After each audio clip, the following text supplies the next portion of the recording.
This is Right to Life Radio with John Girardi on Power Talk 96.7 and AM 1400, a production of Right to Life of Central California. And now, here's your host, John Girardi. Right to Life Radio is proudly sponsored by Dizon Medicine and Dizon Medicine Urgent Care Plus. The New England Journal of Medicine, we can always rely on it for the most unhinged pro-abortion viewpoints at the intersection of public policy and healthcare and abortion possible.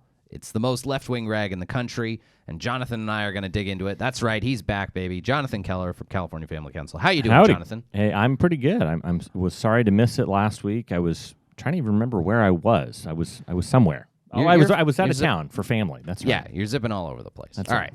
All right. So, longtime listeners to this fine program know of my opinion of the New England Journal of Medicine. New England Journal of Medicine is one of the most prominent, maybe the most prominent, I guess, medical journal in the country. Arguably in the world. Perhaps in the world. Yeah. Yeah.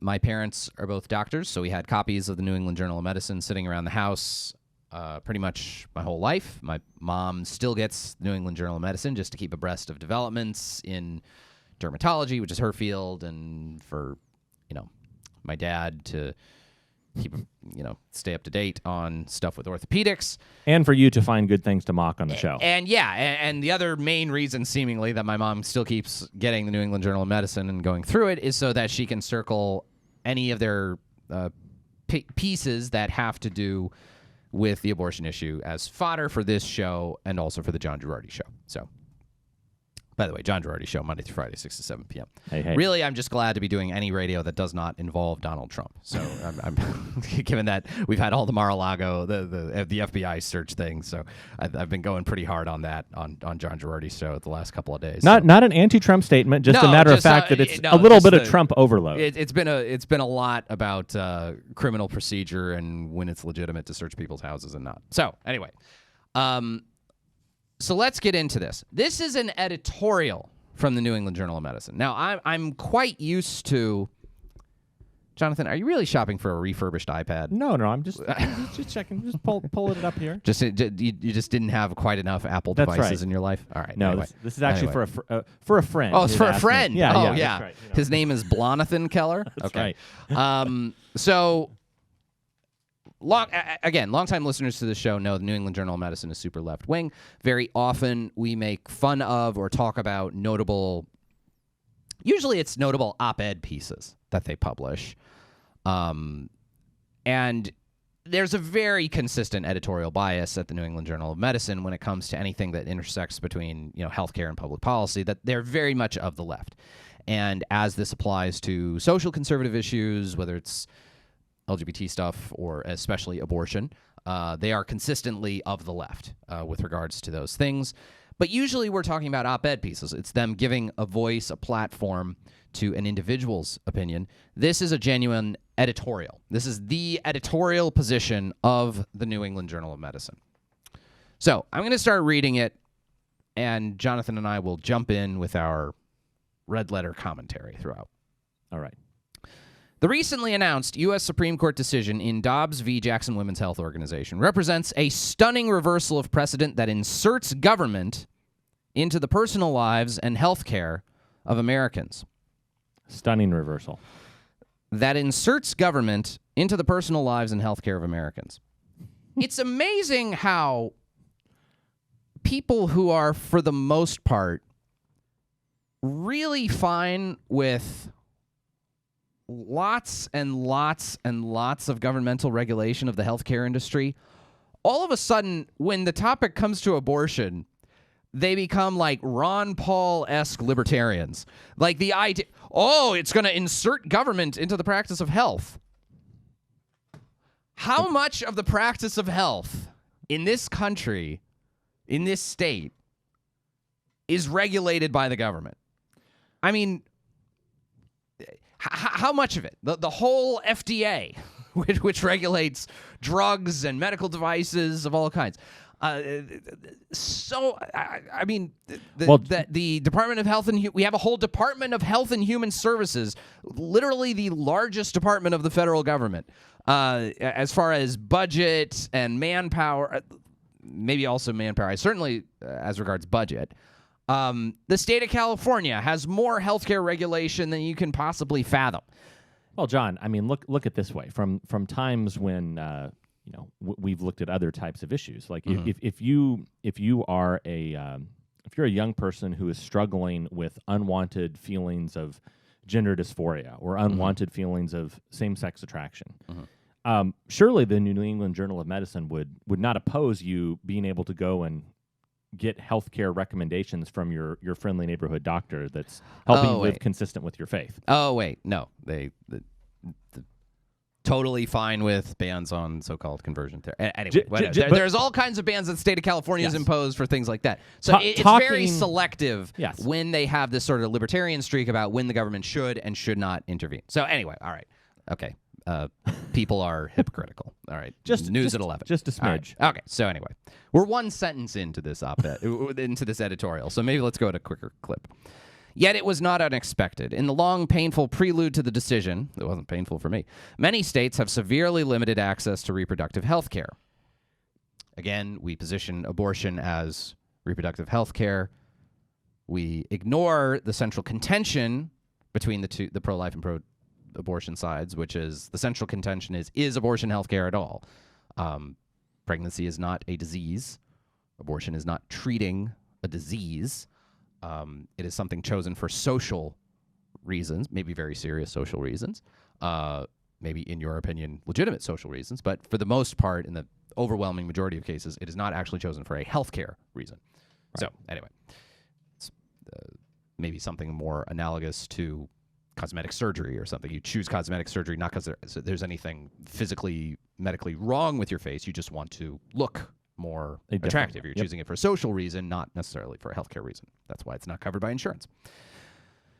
The fig leaf justification behind these restrictions was that induced abortion was a dangerous procedure that required tighter regulation to protect the health of persons seeking that care. Facts belie this disingenuous rhetoric.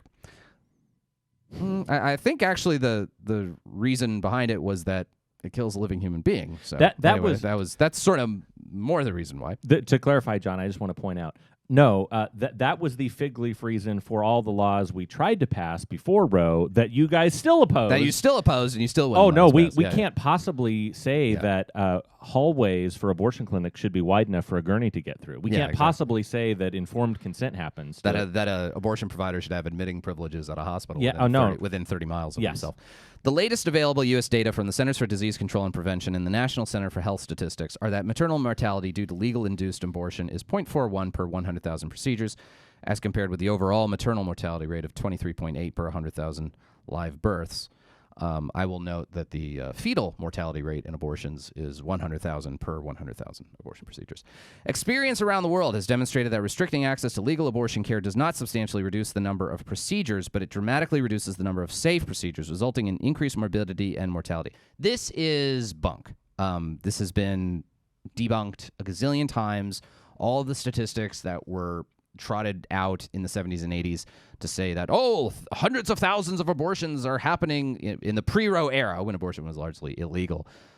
These lying arguments were trotted forth of, hundreds of thousands of clandestine abortions are happening throughout the country. We're not preventing any abortions by having laws against it. It's not true. Ireland had far fewer abortions before they legalized abortion. It's just completely false that abortion bans don't lessen the number of abortions. Millions of persons in states lacking protections for abortion care are also likely to be denied access to medication-induced abortions. Yeah, it's an abortion. It may be difficult for many Americans in 2022 to fully appreciate how complicated, stressful, expensive, if even attainable, their most private and intimate decisions will become now that Roe has been struck down. This whole article, and this article goes on, without federal protection, recent state laws curtailing or eliminating the right to abortion care will deny Americans reproductive autonomy and create an Orwellian dystopia. Example, blah, blah, blah, blah, blah. It goes on and on and on. And the whole thing is an exercise in sidestepping the core issue, which is, what is the moral status of the embryo? I mean, what is the moral status of the embryo? And do we have the right to end that embryo's life through a deliberate choice. They basically just don't engage with that question at all. They basically just take this. They basically act as though it's almost an irrelevant question, that the whole thing has been decided already, which I find, unbelievably obtuse, especially for, this is the most popular medical journal in America.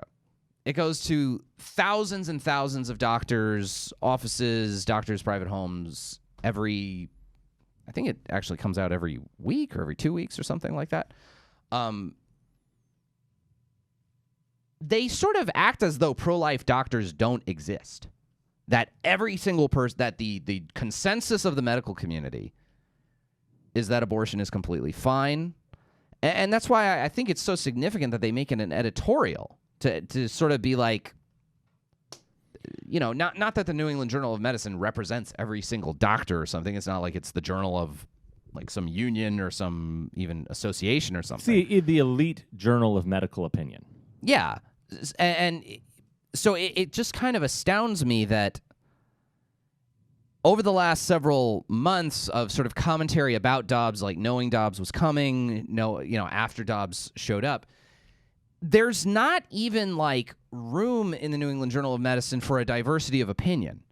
There's not even room. It's basically a mouthpiece of the pro-abortion left.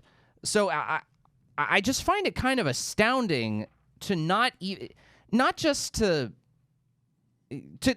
completely ignore and refuse to entertain the very legitimate it's not like there aren't bioethicists out there who are really significant whom they could have talked with. It's not like there aren't medical doctors who are also bioethicists that they could have talked with to get an opposing viewpoint. They just don't act. They act as if it does not exist. There are plenty of people I could have recommended that they publish an op-ed piece. Like after one of the most consequential and divisive Supreme Court decisions of the last 50 years, like, I don't know, let's hear the perspective of this person. Let's hear the perspective of that person. Nope. It's just one thing. Just one single viewpoint. It's not a symposium. They didn't say, here's a list of varying perspectives on abortion. Yeah. And so, you and I were sort of laughing and making fun of the University of Michigan Medical School a couple of weeks ago. They had a bunch of students march out of their white coat ceremony there because the doctor and Michigan Medical School professor who was speaking at it, she happens to be pro-life, Dr. Kristen Collier. And I was sort of laughing at, oh, geez, these little spoiled brats, like they, when they get into the real world, they're going to realize, hey, a lot of people you're going to have to work with are going to be pro-life, and a lot of patients you're going to interact with are going to be pro-life. You can't just walk out on them. But apparently, I guess if you read the New England Journal of Medicine, that's precisely what you can do. And it really makes me nervous about what the medical academy, if you will, because these people are all academicians who run medical schools and pump out new doctors, that this is sort of the mindset with which they operate. When we return, a bunch of arguments to which I would say, yeah, who cares? More from the New England Journal of Medicine piece next on Right to Life Radio.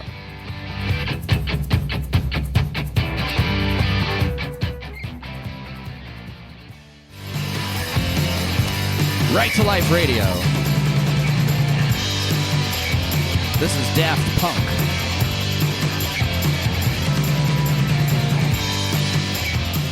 This is also the opening intro bumper music for the John Girardi Show, which sort of took me by surprise. That the opening intro, it started as one of the bumpers we played on Right to Life Radio, on an old episode of Right to Life Radio. I was like, oh, that's a really good song. I should use that for the John Girardi Show. When we started the John Girardi Show, we used that. All right, Right to Life Radio. Thank you all so much for tuning in. All right, it's not the Washington Post. It's not the New York Times. It's not Soviet Weekly. The most left-wing rag in the country is the New England Journal of Medicine. And their editorial about the overturning of Roe v. Wade, it has a lot of points in it, Jonathan, that I think it's like they're listing it as these horrible things, to which I am willing to respond, okay, sounds fine. And Your Yes. point. So let's, and again, it's part of this whole thing of, it appears that the medical public policy left-wing establishment is sort of taking the approach that, well, abortion is completely fine, it's completely legitimate, it's completely acceptable. This is as unreasonable as, I don't know, a Supreme Court decision saying that, appendectomies should be outlawed or something. And or that states can outlaw appendectomies, I guess. And that's just sort of the attitude they're taking to it.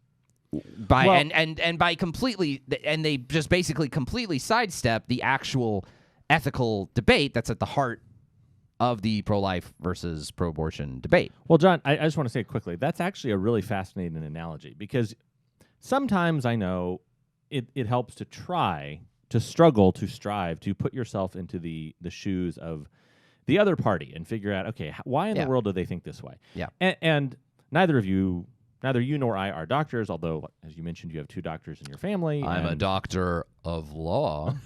Yes. Well, someone's like dying on it. He's having a heart attack. Is there a doctor on board? I'm a doctor of the law. Anyway, I think it helps sometimes to say, okay, how would I feel if there was something that seemed utterly absurd? And I suppose if you really did think that abortion was akin to an appendectomy, and there was this weird, crazy sect of people, sure. SECT, a sect there you of go. people, like if the Mormon Church, for example, not to slander, I'm sure there are wonderful Mormons who listen to this. But a more on For's example is, isn't it Jehovah's Witnesses are opposed to blood transfusions? Yeah. If they said, oh well, we've waged a 50-year campaign against banning blood transfusions, and the Supreme Court has now said, actually, we just think there's not a constitutional right to blood transfusions. Each state can decide for themselves if they you can want to have allow blood transfusions. Yeah. So from that perspective, maybe I could understand that. But you would say, well, maybe this is something that seems weird. Maybe this could actually endanger people. Yeah, but at the same time, it seems a little obtuse to sort of not even be willing to engage with the other side on their own terms. Yes. Now, this results in a number of aspects of this New England Journal of Medicine editorial that gives this parade of horribles to which I say, okay.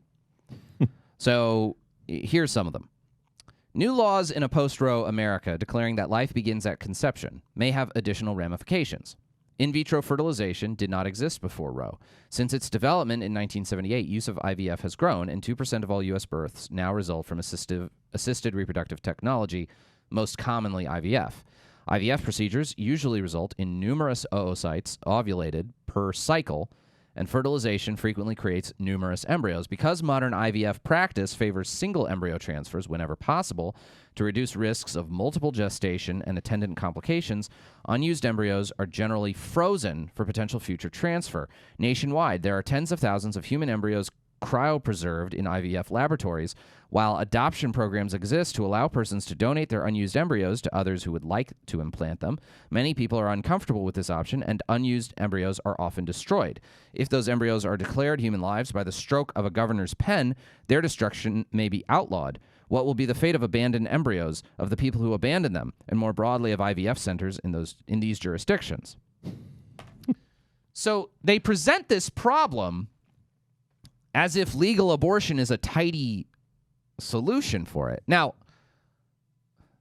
the right to legal abortion is a right for an individual woman to choose to have an abortion. I don't think it actually adheres to the right of a doctor to destroy an embryo he's created even. I feel like states probably could have done some things to limit the ability of doctors to destroy embryos even under the Roe v. Wade regime. The Roe v. Wade regime applied to an individual woman's choice to have an abortion. It didn't apply to the choice of what to do with, government mandate that, yes, states must allow doctors to kill embryos created through IVF. And their solution to the IVF problem is, well, doctors got to be free to kill these IVF babies. As opposed to, hey, why don't we take a step back and say, maybe this whole idea of creating human beings that you're never going to be able to implant, creating human beings knowing that a bunch of them are going to be destroyed, maybe this is some sick dystopian bull, and we should just stop doing it, like, in general.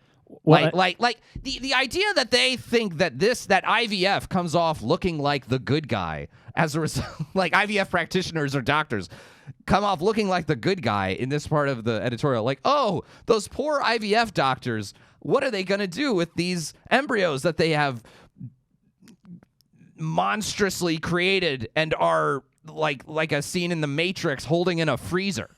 Like, yes, let's be on the side of the machines. Let's be on the side of the Matrix. We are pro-Matrix. Good to know. Thanks, New England Journal of Medicine. You're anti-Neo. And it makes you think back to other social ills or civil rights issues.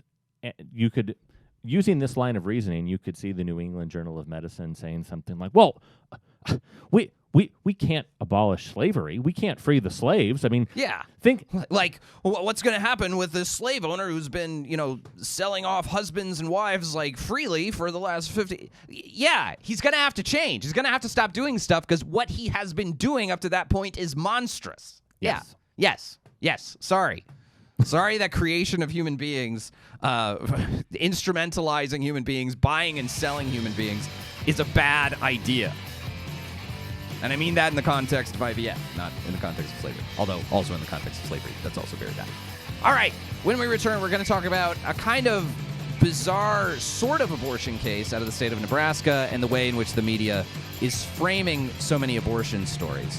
Next, on Right to Life Radio, a production, as always, of Right to Life of Central California, rtlcc.org. Right to Life Radio. It's cheesy techno week. Makes me feel like turning on Coast to Coast with George Norrie or whatever. Art Bell, George Norrie, all those guys. Which you can also hear here on Power Talk 96.7 AM 1400. I forget what time of day on weekdays they play Coast to Coast. Anyway, Right to Life Radio, thank you all so much for tuning in. All right, Jonathan, I think this segment is going to have to do with states and how they are applying or not applying new abortion laws.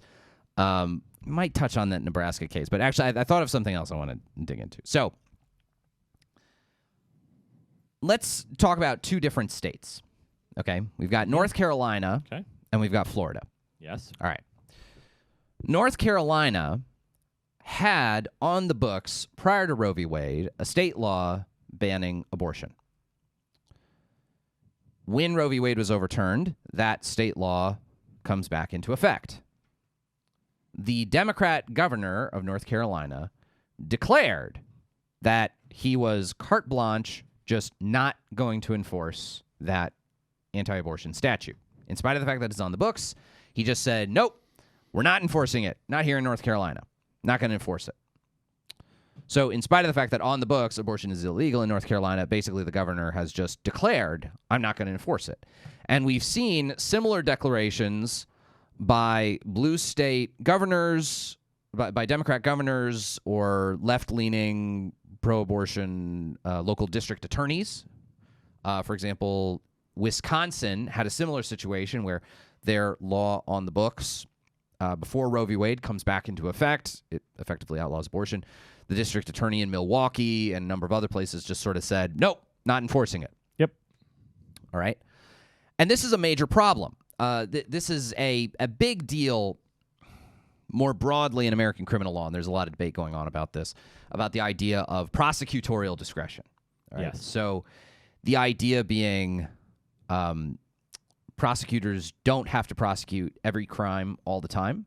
If the DA's office prosecuted every single person who jaywalks, they might not have time for, murder cases. The DA's office has a limited number of lawyers, a limited amount of time, so not every case has to be prosecuted to the full extent of the law.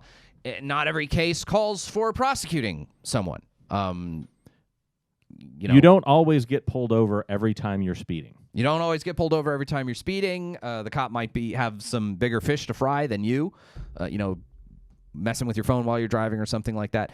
And even we see this in the context of high-level presidential politics, okay? The decision of, for example, whether or not to charge Hillary Clinton. Some people say, well, we think she clearly violated the law with her misuse of emails, of government emails on a server John, that was located in her house. Nobody should be raided or harassed. All right. Anyway, let me get through it. So a lot of people would argue Hillary Clinton violated the letter of the federal statute that governs misuse of sensitive classified government information. The FBI, though, argued, well, we have not prosecuted anyone under this statute over the course of the last 100 years. To do so now in a heightened political season would be sort of selective prosecution and would also raise some constitutional issues, potentially about separation of powers, she having been Secretary of State. So we're not going to charge her. So prosecutors have discretion about when to charge someone or when not to charge someone. Now, regardless of what you think about the Hillary Clinton thing, I think it makes an example of the point. Not every single person who commits a crime gets prosecuted every single time. There are often other prudential factors at play that prosecutors have to assess on a case-by-case basis. What's happening now, though, with a lot of states that have pro-abortion governors, and governors have oversight for criminal law enforcement throughout their state, that have liberal governors or liberal attorneys general or liberal local prosecutors, is, I think, something that's really, it's being called prosecutorial discretion. These people are saying, look, we have the discretion of whether or not to enforce laws in given cases. We're just going to make the general policy that we're not going to prosecute abortion cases. We're not going to prosecute doctors who perform abortions. We're not going to do this or that. Well, that, I think, is a different category of thing. That's more or less nullifying state law. You're basically just saying, you're a governor, and you're just saying, actually, I'm just changing the laws of the state. I'm saying in this state it's actually legal to have an abortion, even though the state law that's on the books that was passed by the state legislature says it's illegal. And while we've seen that issue in other aspects of criminal law that I won't get into as much, Chesa Boudin, George Gascon, while we have seen that in California and other cases, I think it's really alarming to see that happening specifically when it comes to abortion, that basically district attorneys are taking the attitude of, yeah, I know I swore an oath to uphold the laws of the state of North Carolina, of Wisconsin, of Michigan, whatever it is, but I'm just not going to do it. I'm actually just not going to enforce this whole swath of criminal law because I disagree with it. Well, John, let me think of an example. I've been mulling through this as you've been talking about this and trying to think of an example that is scandalous but not like totally horrifying and saying something that's going to get me canceled. Sure. We can always have the magic man come in and post here. All right. Anyway. But let's imagine, just for sake of argument, let's imagine that you have a state, a southern state, that the Supreme Court declares, you know what, actually, we think that racial discrimination in employment contexts is wrong, and we're going to allow states to regulate racial discrimination in their states. Yeah. And you have a state, let's say it's Alabama or Mississippi or wherever, but they actually pass a law and they say, hey, we're going to say that you can't fire someone just because of the color of their skin. Sure. And that law is actually on the books, and a governor comes into office and says, you know what? Nah, just not going to do it. Nah. In fact, if you do this, my state attorney general, they're not going to enforce it. If you want to fire someone because...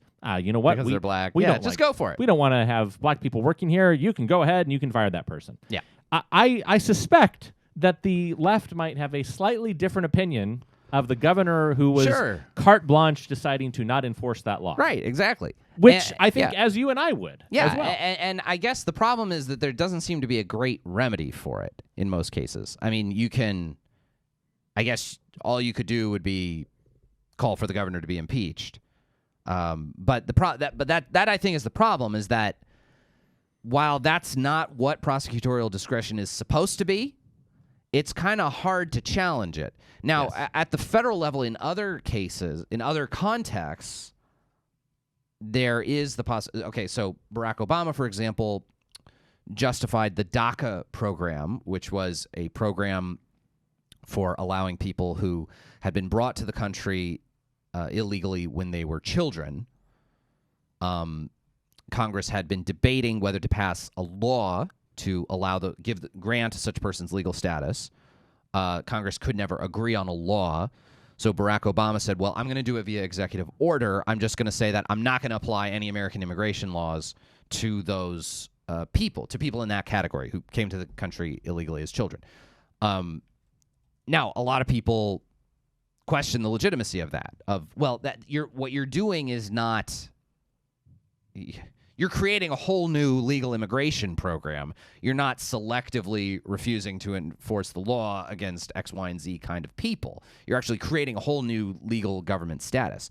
So it kind of has to do with, I guess, your levels of determinacy, like how close or far out you're examining this. But that's the difficulty, is that what recourse do we have if an executive official says, no, I'm just not going to enforce the law? Well, one state has given us an answer for that, which is Florida. So, Florida, right before the Dobbs decision came down, Florida passed a law banning abortion after 15 weeks of pregnancy. Governor DeSantis and the Republican legislature in Florida seemingly wanted to be lined up exactly with Mississippi. Our friends from Florida tell us that more is on the way, in all likelihood, in the next legislative session as far as pro-life laws in Florida. Governor DeSantis has just announced that he is removing a local Florida district attorney, a state, basically they have states attorneys and they have regional districts in Florida, who is basically the lead prosecutor in Tampa. This left-wing prosecutor in Tampa just sort of declared, I'm not enforcing Governor DeSantis. I'm not enforcing this 15-week abortion ban. I'm just not going to do it. So Governor DeSantis was able to utilize the lever of, all right, well, if you're not going to enforce this law, you are derelict. If you're not going to enforce this, and there were a couple of laws he said he wasn't going to enforce. If you refuse, if you're telling us outright that you're not going to enforce the laws of the state of Florida, then sayonara, buddy. I'm going to kick you out. Yep. And I really appreciate that Governor DeSantis did that, because it kind of provides at least some roadmap, and it might not be a workable roadmap in every state. But I think that this sort of highlights something that's really important. I guess we'll dig into it in the next segment. The big impact of the Dobbs case is that it moves the abortion debate to the state level. And politicians can't get away anymore with sort of saying, oh, well, I'm just a state politician. What I think about abortion doesn't matter. Oh, that's more of a question of it's a federal question. Can't get away with that anymore. We'll dig into that next on Right to Life Radio, a production, as always, of Right to Life in Central California, rtlcc.org.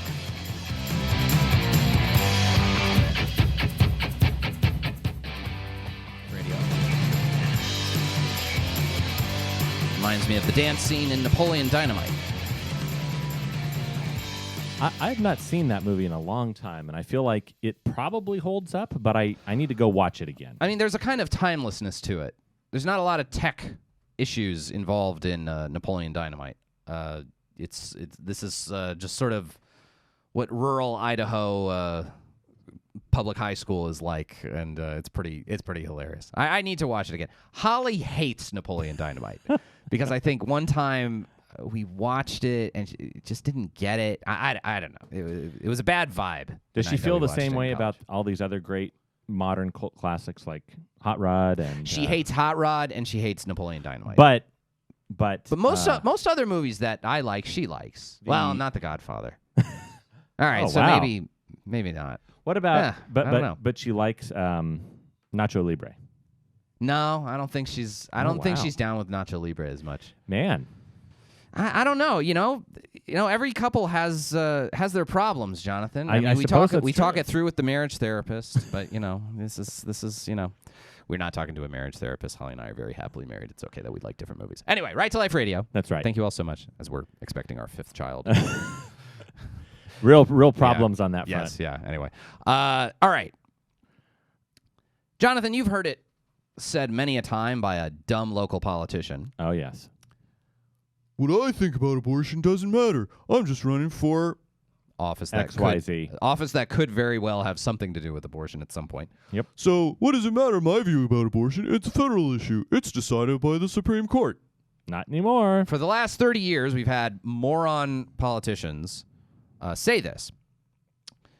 And we are now at the point where they are not allowed to say that anymore. You can't say that anymore. Every state is now a battleground for abortion politics. Every state is a battleground where what your state assembly member, what your state senator, what your governor thinks about abortion is really important. Vitally important. Vitally important, yes. In the truest sense of that word. Right. So soft, moderately conservative people who wind up voting for a Democrat governor every so often, oh, well, he's moderate. Like the governor of North Carolina, I don't think anyone would characterize him as a raging left-winger, but he's pro-choice. Yep. And the power that particularly executive officials have when it comes to enforcing abortion laws, the Democrat Party of today, and again, we're not pro-Republican, pro-Democrat, we're a nonprofit organization. I'm just saying this descriptively. Yep.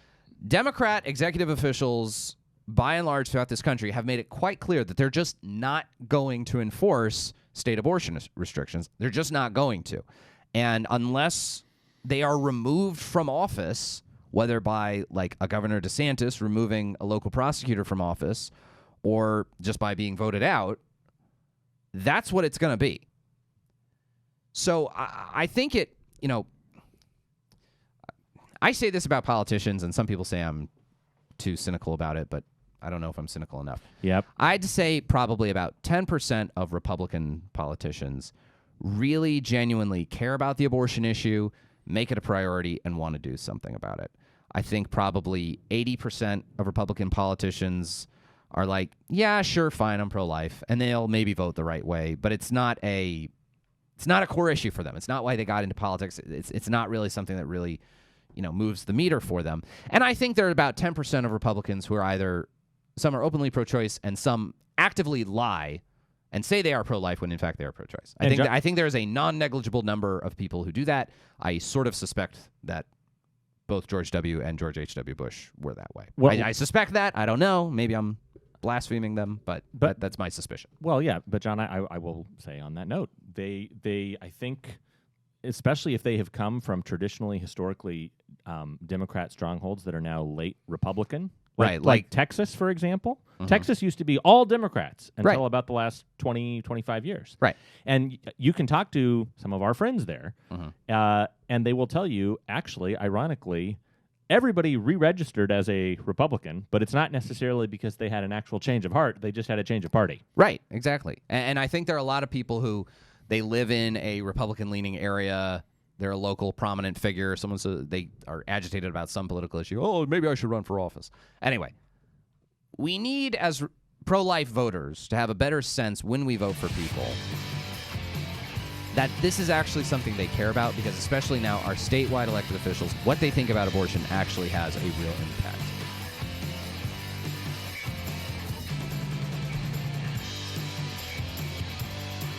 Frank and Nancy Sinatra singing us out. It's a little something stupid. I love you. That'll do it for the old Italian man part of the show. That'll do it for Right to Life Radio. We'll see you next week right here on Power Talk.